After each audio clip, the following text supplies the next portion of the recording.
종료주일을 맞아서 우리 십자가의 의미에 대해서 함께 말씀을 보고자 합니다. 기독교인에게 있어서 십자가만큼 중요한 것은 없습니다.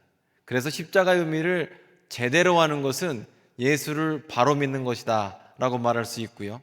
교회의 상징이 십자가고요. 십자가 빼고는 기독교인이 성립하지도 않고 교회가 성립하지도 않습니다. 그래서 기독교에 대해서 십자가를 모르면 이단에 빠지기도 참 쉽습니다. 자, 그래서 오늘 종료주일을 맞아서 어떻게 하면 우리가 십자가의 의미를 제대로 알 수 있을까?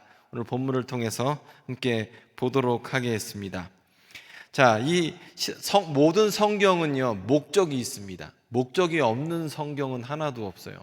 여러분이 누군가에게 전화를 하시면 전화한 목적이 있잖아요. 누군가에게 편지를 쓰면 편지를 쓴 목적이 있지 않습니까? 그 목적이 있는 것처럼 성경은 쓰여질 때 목적이 있습니다. 특별히 에베소서의 경우에는 교회 내에 있는 분쟁과 다툼을 위해서 사도 바울이 쓴 편지입니다. 그런데 교회 내에 있는 이 분쟁 해결을 위해서 쓴 편지지만 증상을 위해서 쓴 것이 아니라, 즉 표면적으로 드러난 문제 때문이 아니라 근원적인 어떤 이유가 무엇인지를 꺼내서 현재 있는 이 드러난 문제를 고치고 있는 겁니다. 그럼 좋게 얘기를 하면 우리가 기침을 할 수 있잖아요. 기침은 증상입니다. 그렇죠? 열이 나면 열이 난 건 증상이죠. 그래서 기침과 열은 내릴 수가 있어요. 약을 써서 기침 안 하게 할 수 있잖아요. 하지만 기침은 안 하지만 감기가 낫는 데는 2주, 3주 걸립니다. 그렇죠? 코로나에 걸렸을 때 해열제를 먹으면 열이 안 난다고 합니다. 그런데 코로나가 다 낫는 데는 2, 3주가 걸려요. 그래서 증상의 문제와 병인에 대한 이유가 다릅니다. 그런데 사도 바울은 교회 내에 있는 이 증상에 대한 문제를 다루지 않고 근원적인 문제를 꺼내서, 즉 하나님께서 어떻게 우리를 구원하셨는지를 꺼내서 교회 내에 있는 다툼과 차이의 문제, 차별의 문제를 해결했다는 거죠. 그런 면에서 이 사도 바울은 구원의 역사와 경륜 차원에서 모든 문제를 접근한다는 것을 알 수가 있습니다. 자, 여러분 좀 귀찮으시겠지만 성경을 한번 펴볼까요? 에베소서 1장을 한번 펴보십시오. 자, 1장 1절을 한번 제가 안 찾으실 분을 위해서 부탁을 드렸어요. 자, 보면 하나님의 뜻으로 말미암아 그리스도 예수의 사도된 바울이다. 그렇죠? 한번 1절 읽어볼까요? 시작. 하나님의 뜻으로 말미암아 그리스도 예수의 사도된 바울은, 잠깐 됐습니다. 사도 바울은 어떤 사람이에요? 자기 뜻으로 사도가 되었습니까? 아니죠. 사도 바울은 누구의 뜻대로? 하나님의 뜻대로 선택을 받았어요. 그리고 여러분 갈라디아서를 보든 에베소서를 보든 로마서를 보면 대부분 다 앞에 부분은 사도 바울이 인사할 때 복음을 위하여 택정함을 입었으니, 그래서 로마서 같은 경우는 예수 그리스도의 종 바울은 복음을 위하여 택정함을 입었으니 사도로 부르심을 받아 복음을 위하여 택정함을 입었다. 사도로 부르셨대죠. 자기가 나갔다는 게 아닙니다. 사도로 부르심을 받아 복음을 위하여 택정함을 입었다 말씀하고 있어요. 여기서 이 선택이라는 것은 매우 중요합니다. 왜냐하면 에베소서에서는 이 선택, 예정, 계획이라는 말이 반복되고 있는데 이 모든 것이 우리의 의지가 아니라는 거예요. 누군가 우리를 선택하면 내가 잘한 건 아니지 않습니까? 그 선택한 사람이 잘한 거죠. 누군가 선물을 받으면 선물 받은 사람이 대단한 건 아니잖아요. 선물 준 사람의 능력이 대단한 거지. 자, 그래서 에베소서에서는 이 둘 차이를 어떻게 극복하느냐라면 예정과 계획이라는 큰 하나님의 경륜 안에서 해결합니다. 말이 좀 어렵지만 계속해서 보면요. 자, 3절 봅니다. 3절 봅니다. 1장 3절입니다. 제가 읽겠습니다. 찬송하리로다 하나님 곧 우리 주 예수 그리스도의 아버지께서, 저기서 우리라는 말에 집중해 주세요. 자, 우리 주 예수 그리스도의 아버지께서 그리스도 안에서 하늘에 속한 모든 신령한 복을 우리에게 주시되, 또 우리라는 말이 나오죠. 곧 창세전에 그리스도 안에서 우리를 택하사 우리로 사랑 안에서 그 앞에 거룩하고 흠이 없게 하시려고 그 기쁘신 뜻대로 우리를 예정하사 예수 그리스도로 말미암아 자기의 아들들이 되게 하셨으니, 여기서 우리는 중요한 거예요. 여기서 우리는 중요한 게 예수 믿는 사람이 아닙니다. 3절에서 그래서 이거 갖고 은혜 받으시면 안 돼요. 자, 하나님 곧 우리 주 예수 그리스도의 아버지께서 3절 보여주세요. 3, 4, 5, 6절. 그리스도 안에서 하늘에 속한 모든 신령한 복을 우리에게 주시되 곧 창세전에 그리스도 안에서 우리를 택하사 우리로 사랑 안에서 그 앞에 거룩하고 흠이 없게 하시려고 그 기쁘신 뜻대로 우리를 예정하사 예수 그리스도로 말미암아 자기의 아들들이 되게 하셨으니, 이는 그가 사랑하는 자 안에서 우리에게 거저 주시는 바 그 은혜의 영광을 찬송하게 하려는 것이나. 여기서 나오는 우리는 여러분과 제가 아니라, 구원받은 하나님의 백성이 아니라 누구냐면 유태인들을 얘기합니다. 왜냐하면 우리라는 말과 이제 또 보면 너희라는 말이 이제 등장하기 시작해요. 이제부터. 자, 그러면서 보면 13절 보시면 13절 한번 띄워주실래요? 자, 그러면 이거 함께 읽겠습니다. 시작. 그 안에서 너희도 진리의 말씀 곧 너희의 구원의 복음을 듣고 그 안에서 또한 믿어 약속의 성령으로 인치심을 받았으니 아멘. 자, 그럼 여기서 우리가 등장하고 너희가 등장하는 이유는요, 교회 내에서 우리라고 속하는 그룹과 너희라고 속하는 그룹이 있었기 때문입니다. 여기서 너희라고 속한 그룹은 이방인 그룹이고 우리라고 속한 그룹은 창세전부터 예정하신 하나님의 뜻대로 선택받은 유대민족을 얘기합니다. 그러니까 교회 내에서 한쪽은 유대인이라는 그룹들이 있었고 한쪽은 이방인이라는 그룹이 있었습니다. 그러면 이 두 그룹이 함께 있으면 교회 내에서 화목하고 화평하기가 쉽지가 않습니다. 교회 내에서 다 비슷비슷해야지 누구는 잘났다고 주장하는 사람이 있으면 교회가 화평하기가 어렵죠. 그래서 에베소 교회에는 어떤 문제가 있었냐면, 나는 유대인이기 때문에 너네들보다 훨씬 특별해, 이렇게 주장하는 사람들이 있었습니다.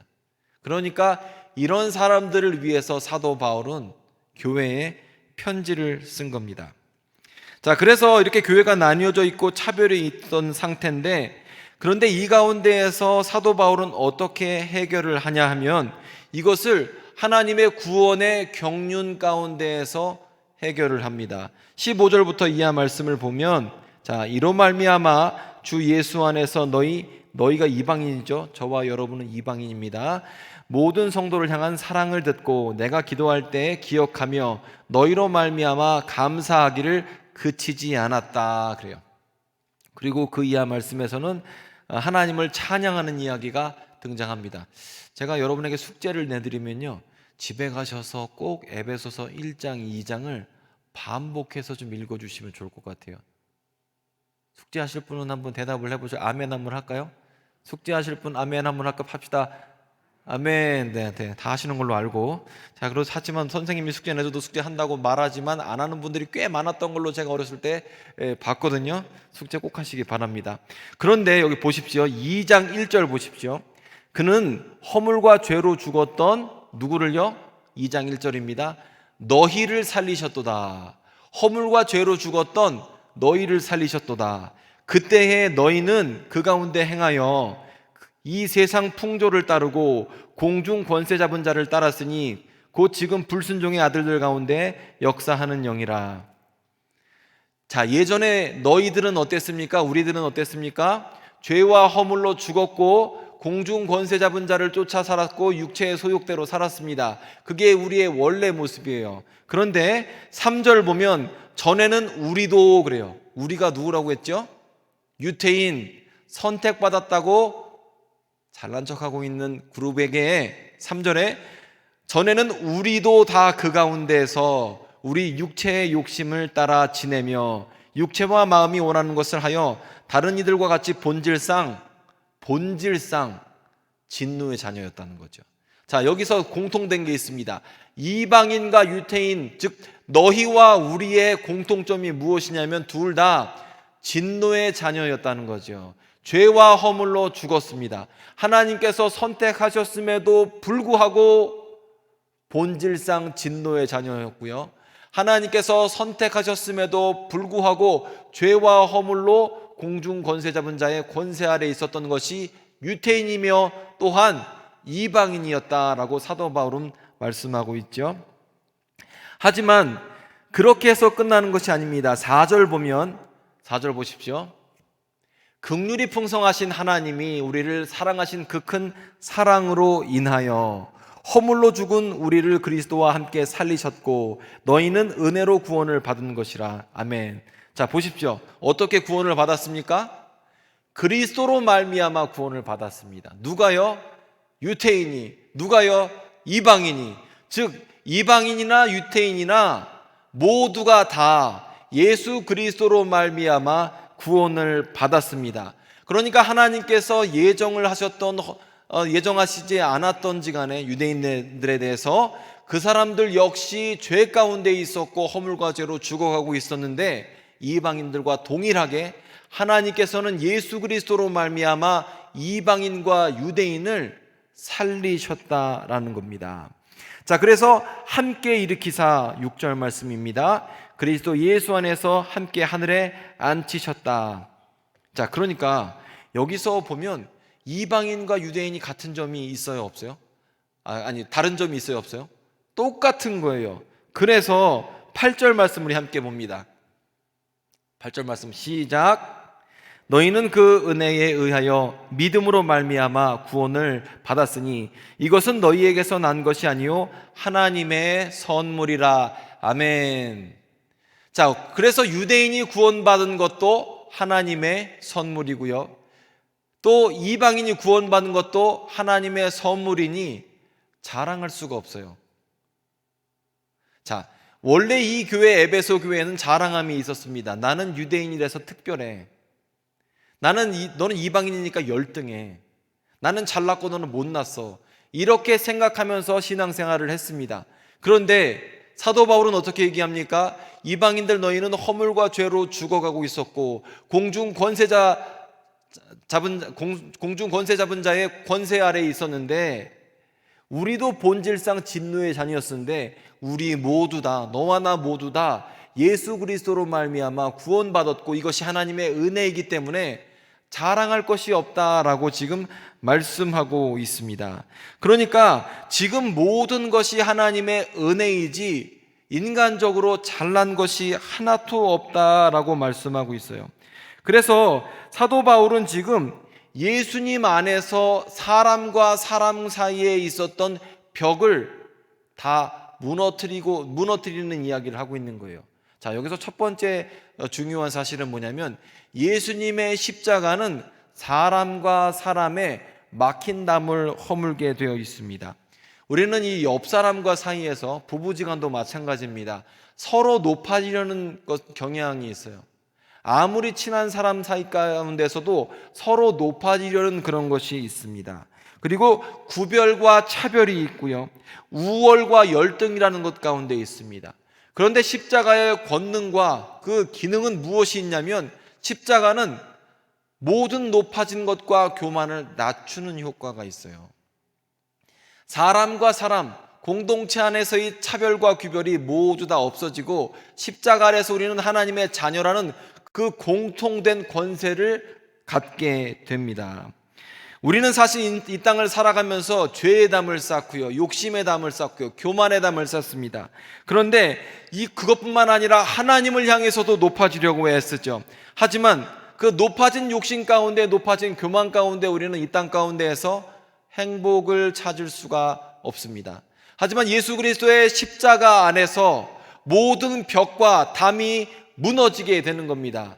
여러분, 십자가가 의미하는 것이 무엇입니까? 십자가가 상징하는 것은 우리의 육체의 욕심과 죄가 십자가에서 예수와 함께 달려 죽었다는 것을 의미합니다. 예수께서 십자가를 지셨을 때에 예수님이 그냥 돌아가신 것이 아니라 여러분과 저의 허물, 죄와 허물을 함께 십자가에서 감당하시고 몸짓고 피 흘려서 우리를 위해서 대신 죽으신 거거든요.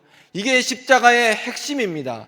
그래서 이미 십자가에서 예수께서 우리를 위하여 죽으셨기 때문에 우리 안에 있는 서로 간의 차별과 구별의 모든 벽이 사라지게 되는 거죠. 하나님을 향하여 높아진 모든 것이 무너지게 되는 겁니다. 십자가의 강한 능력 중에 하나가 뭐냐면 십자가는 모든 것을 무너뜨립니다. 십자가는 모든 것을 파괴합니다. 여러분, 하나님을 향해서 높아지는 교만한 마음이 예전에 있으셨습니까? 십자가를 알게 되면 어떻게 되죠? 내가 그 교만했던 것이 낮아지죠. 십자가는 무너뜨리고 낮추는 효과가 있어요. 세상을 살면서는 낮아지려고 애쓰는 사람이 없죠. 다 높아지려고 합니다. 무엇인가 그것이 나를 보호하는, 내 인생과 내 가정을 보호하는 틀로 생각해요. 하지만 십자가 아래서 높아진 모든 것들이 낮아지게끔 되어 있어요. 그리고 그 낮아진 가운데에서 하나님의 자녀의 권세를 입히시고 에베소 교회 안에서 이방인과 유대인이 하나 되게 하는 그런 권세를 주셨습니다.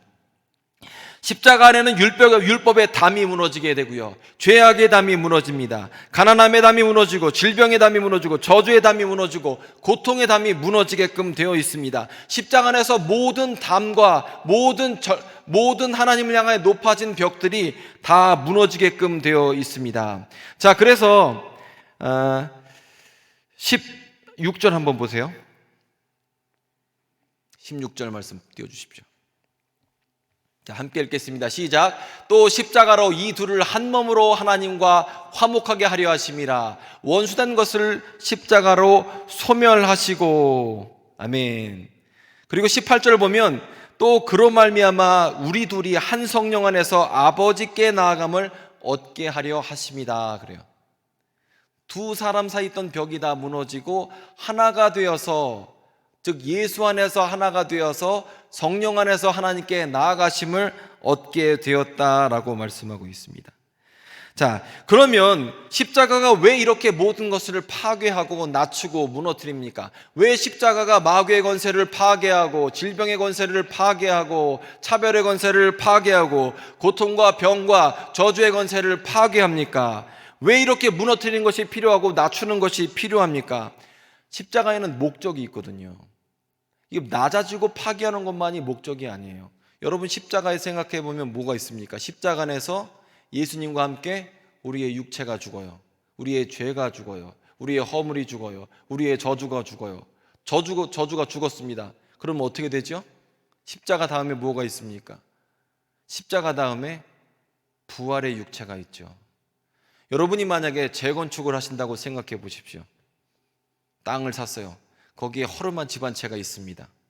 근데 거기에 내가 새로운 멋진 건물을 짓고 싶어요. 그러면 그 낡은 건물을 먼저 어떻게 해야겠습니까? 허물어야죠. 없애야죠. 십자가는 마찬가지로 우리 안에 있는 육의 사람, 또 이 세상의 사람, 죄의 사람, 허물의 사람, 저주의 사람, 우리가 갖고 있던 세상의 모든 것들을 허물고 그 안에서 부활의 육신을 입으신 예수의 사람으로 세워져 가는 과정이죠. 그래서 십자가는 목적이 있습니다. 부활이라는 목적이 있고, 거룩한 몸을 우리가 받기 전에 반드시 육의 사람이 무너져야 하기 때문에 십자가의 권능이 우리에게 필요한 거죠. 그래서 십자가가 우리 가운데에 있으면 우리가 하나님을 향하여 높아졌던 모든 것들이 낮아지게 됩니다. 우리의 모든 교만이 낮아지게 됩니다. 사실 우리는 예수를 믿기 전에는요, 이런 육의 사람이었어요.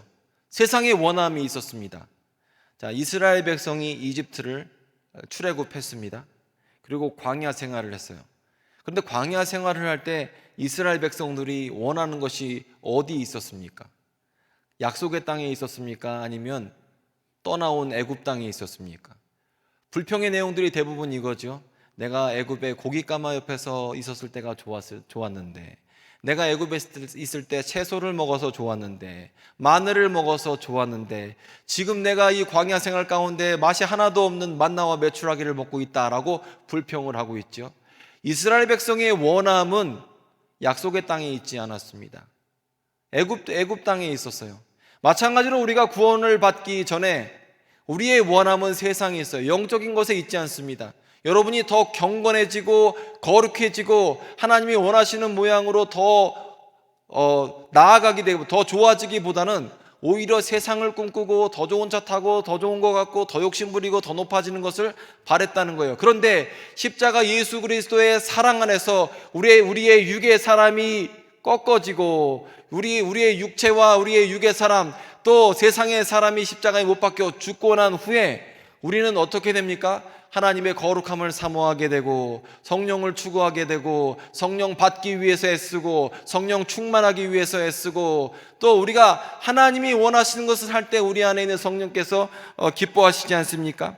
예수 믿기 전에는 경건과 신령과 거룩을 몰랐지만 이렇게 십자가를 경험한 후에 세상 욕망이 무너지고 사라진 후에 영적인 사람으로 우리는 날마다 변해가고 있는 거죠. 자, 예수께서는 십자가에서 육의 모든 것을 다 허무셨습니다. 죄의 모든 것을 허무셨습니다. 자, 이걸 좀 정리를 하면, 자, 보십시오. 처음에 십자가의 권능은 무엇이냐면 표면적인 이유예요. 에베소서에서 나오는 것처럼 사람과 사람 사이의 불화한 내용을 처음에 이야기를 합니다. 하지만 그것에서 끝나지 않아요. 왜냐하면 사람과 사람 사이에 있는 벽을 무너뜨리는 건 십자가의 능력이 맞습니다. 하지만 그것뿐만 아니라 하나님을 향해 높아진 모든 것들, 죄에 대한 권세들, 허물에 대한 권세들, 저주에 대한 권세들이 다 무너져요. 즉 사람과 사람 사이에서 화목하게 하시고 화평하게 하시고 하나님과 사람 사이에서 불화했던 모든 죄의 권세가 무너지게 하시면서 사람과 하나님이 하나 되게 하죠. 그래서 오늘 성경을 보게 되면 19절 말씀 보십시오. 19절 말씀을 보게 되면 그러므로 이제부터 너희는 외인도 아니요 나그네도 아니요 모든 오직 성도들과 동일한 시민이요 하나님의 권석이라. 자, 그래서 여기 나와 있는 게 뭐예요?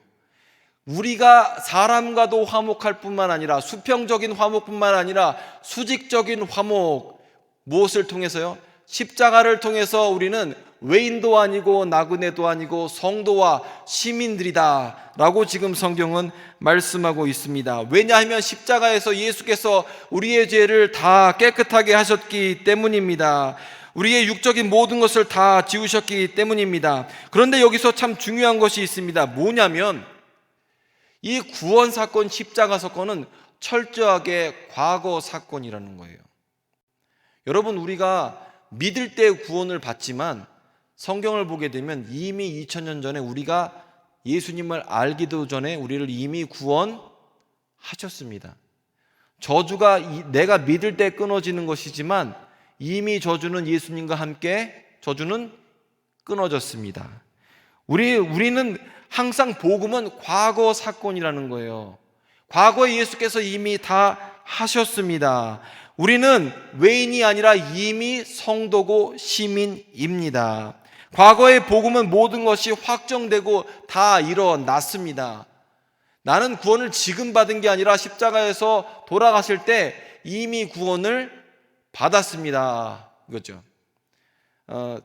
어떤 흑인 목사님이 해드린 얘기는 제가 예전에 한번 여러분한테 드린 적이 있는데 다시 한번 좀 해드릴게요.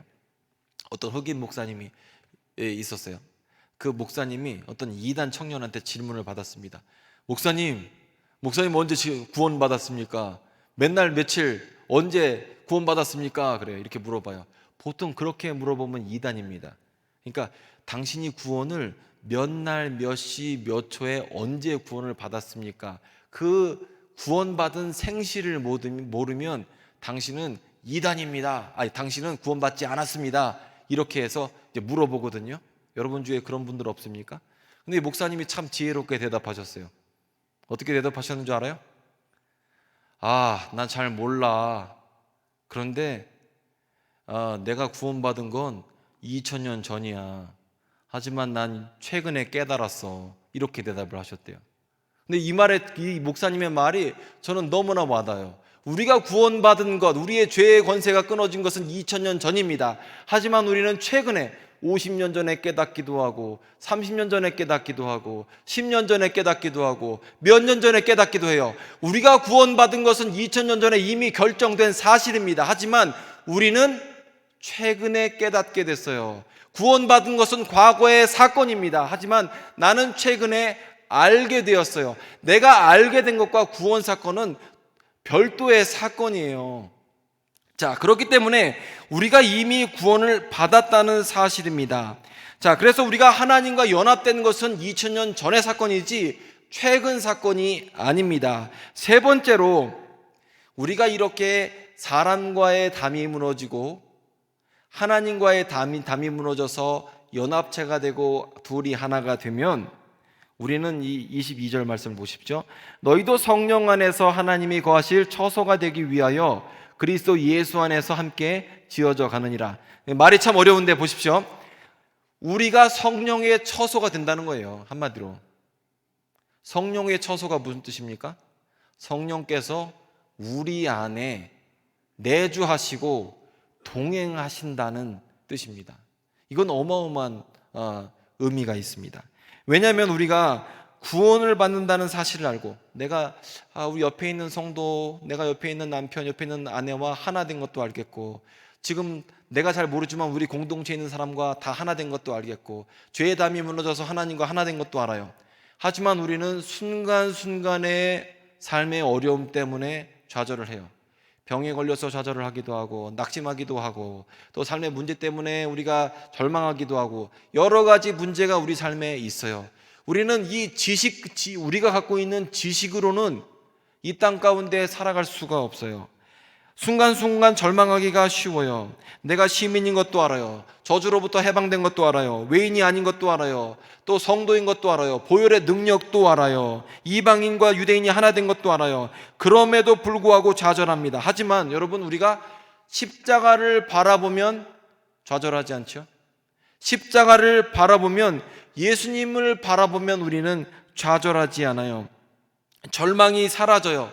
하지만 여러분, 예수님과 똑같은 성령께서 나와 함께하고 계시대요. 예수님과 똑같은 다른 보혜사이신 성령께서 우리 안에 처소를 마련하시고 내 안에 내주하시고 동행하신다는 거예요. 그 사실을 알게 되면 우리는 좌절할 수가 없어요. 왜냐하면 우리가 끊임없이 성령을 통해서 희망을 얻고 소망을 얻고 위로를 받기 때문입니다. 성령님은 우리 눈에 보이지 않지만 우리 안에 계시고 우리와 함께 하시고, 또한 끊임없이 우리를 권고하사 예수님과 똑같은 역할을 성령께서 우리 안에 하시고 계시기 때문에 우리는 낙심할 수 없다는 겁니다. 즉, 세 번째로, 사람과 연합한 우리, 하나님과 연합한 우리 안에 성령의 처소가 되고 그 성령께서 우리와 함께 하시기 때문에 십자가로 말미암아 성령께서 우리 안에 처소를 마련하신다는 겁니다. 자, 결론을 내겠습니다. 자, 사실 이 에베소서는 단순히 파벌 문제를 해결하는 것 그 이상의 의미를 갖고 있습니다. 에베소서를 쓸 때 사도 바울은 어쩌면 그 교회 내 유대인 공동체와 이방인 공동체의 문제를 해결하려고 했는지 모릅니다. 하지만 이것을 단순히 겉에 드러난 문제를 해결하는 것을 넘어서 영적인 접근을 하고 하나님의 구원의 경륜 안에서 그 두 공동체를 바라보니까 이 두 공동체 모두 다 죄와 허물로 죽었었고 마귀의 권세 아래 있었고 본질상 진노의 자녀였습니다. 그런데 예수 그리스도의 십자가로 말미암아 구원을 받았고, 그 구원을 받았다는 경륜 안에서 보니까 두 공동체가 하나가 되었다는 거예요. 구원의 경륜에서 보니까 우리와 하나님과 하나가 되었다는 거예요. 그 구원의 경륜에서 보니까, 십자가 아래서 보니까 우리가 하나님의 처소가 되고 하나님이 우리와 함께 하신, 즉 성령 하나님께서 우리와 함께 하신다는 사실을 알게 되었다는 겁니다. 그리고 그 십자가가 모든 것을 파괴하고 모든 것을 낮추고 하나님을 향하여 대적하는 모든 교만과 죄를 다 허무신다는 사실을 알게 되었다는 거죠. 그 안에서 성령께서 내주하시고 역사하시고 또 경건을 추구하시고 거룩을 우리 안에 추구하신다는 사실을 알게 되었다는 겁니다. 자, 그래서 여러분이 이 말씀 가운데에서 이 종료주일 동안 십자가를 묵상하셨으면 좋겠습니다. 아멘. 우리 안에 이런 놀랍게 일어난 이 십자가의 역사, 단순히 내가 구원받았습니다를 넘어서 하나님을 향해 높아진 모든 교만과 죄악을 다 허무는 십자가의 역사, 하나님과 연합하게 하는 그 십자가의 역사, 성령의 처소가 되게 하는 십자가의 역사를 여러분들이 묵상하시고 체험하셨으면 좋겠습니다. 고난주간 십자가의 의미가 새로워지는 여러분들 되시기를 바랍니다. 기도하겠습니다.